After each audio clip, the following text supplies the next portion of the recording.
ডিমের পুষ বোনা কে কে খেয়েছেন? আজকে আমি আপনাদের সাথে শেয়ার করব ডিমের পুষ বোনা। খুব মজার একটি রান্না। তা আমি পরিমাণ মতো তেল দিয়েছি কড়াইয়ে। তেলটা গরম হয়ে আসে, এখন দিয়ে দিব পরিমাণ মতো পেঁয়াজ কুচি।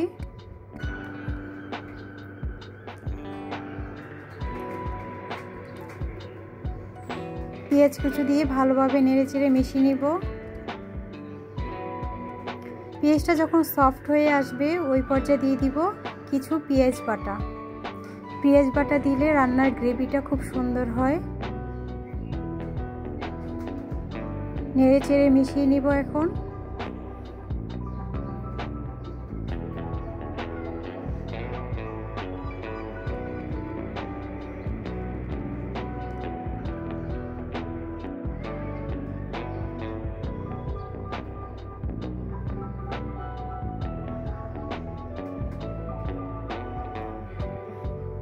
এখন দিব 1 চামচ আদা রসুন পেস্ট দিয়ে ভালোভাবে মিশিয়ে নিব। পেঁয়াজের সঙ্গে মিশিয়ে ভাজা ভাজা করে নিতে হবে। আমার ভিডিও যদি ভালো লাগে লাইক কমেন্ট শেয়ার করবেন, সাবস্ক্রাইব করে অল অপশন চালু রাখবেন। ভিডিও ছাড়ার সঙ্গে সঙ্গে আপনার ওখানে নোটিফিকেশন চলে যায়। তা আমি এভাবে কিছুক্ষণ নেড়ে ছেড়ে সফট করে নিব পেঁয়াজটাকে। এখন দিব পরিমাণ মতো পানি। অবশ্যই গরম পানি ইউজ করবেন। গরম পানি দিলে রান্নার টেস্টটা খুব ভালো হয়।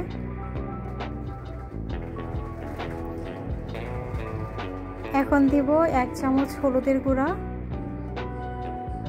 ভালোভাবে মিশিয়ে নিব।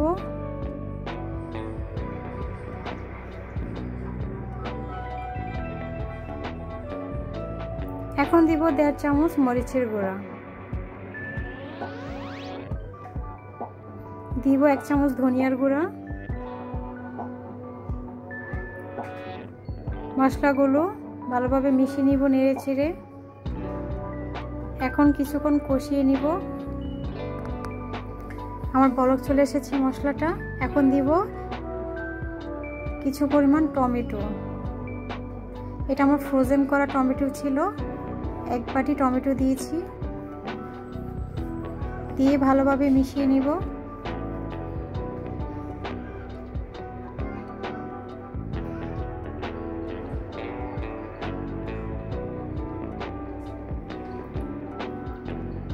এখন কিছুক্ষণ রান্না করে নিব।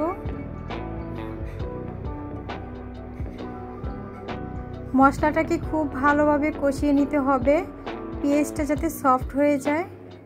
সময় নিয়ে এটা কষানো হবে। মশলাটাকে যত ভালোভাবে কষাবেন ডিম পোচ ভুনাটা খুব মজা হবে। কিছুক্ষণ পর পর নেড়ে দিব।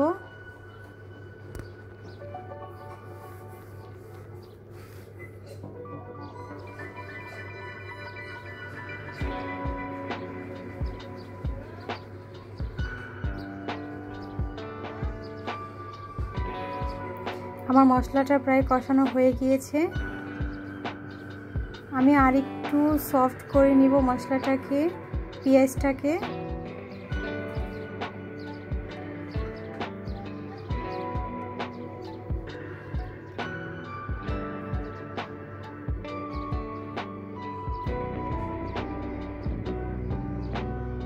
কতটা সুন্দর লোভনীয় হয়েছে আমার মশলার কালারটা।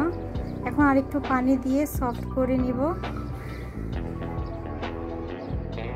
অল্প একটু পানি দিব, আর কোনো পানি দিব না। এই পানিটা দিয়ে ভালোভাবে আর একটু কষিয়ে নেব মশলাটাকে।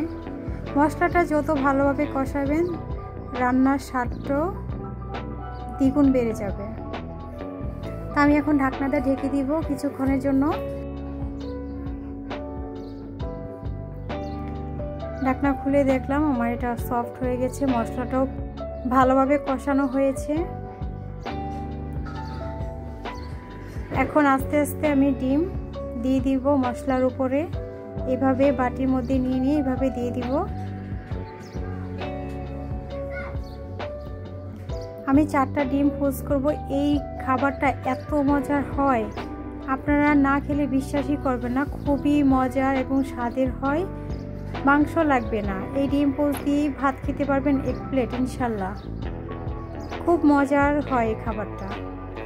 স্পাইসি ঝাল ঝাল হয়, খুব ভালো লাগে খেতে। তা আমি 4টা ডিম পুষ বোনা করবো। তা আমি 4টা ডিমই দিয়ে দিচ্ছি। আপনারা অবশ্যই বাসায় ট্রাই করে দেখবেন, খুবই মজার হবে, খেতে দুর্দান্ত হবে। এই পুষ বোনাটি দেখতে অনেক লোভনীয় হয়, খেতেও সেই স্বাদের হয়। তো আমার 4টা ডিম দেওয়া হয়ে গিয়েছে। এখন ঢাকনাটা ঢেকে দিব, নাড়া যাবে না। মিডিয়াম আঁচে রান্না করে নেব কিছুক্ষণ। এখন ঢাকনা খুলে দেখেন আমার এটা অনেকটা কুক হয়ে গিয়েছে। এখন এভাবে রেখে দিব, এটা কোনোভাবে নাড়া যাবে না, ডিম দেওয়ার পরে আর নাড়া যাবে না। এখন দিয়ে দিব টালা জিরের গুঁড়া আর সামান্য একটু গরম মশলার গুঁড়া। আমার রান্নাটা হয়ে গিয়েছে, এটা আমার ফাইনাল লুক। এখন দিব ধনে পাতা।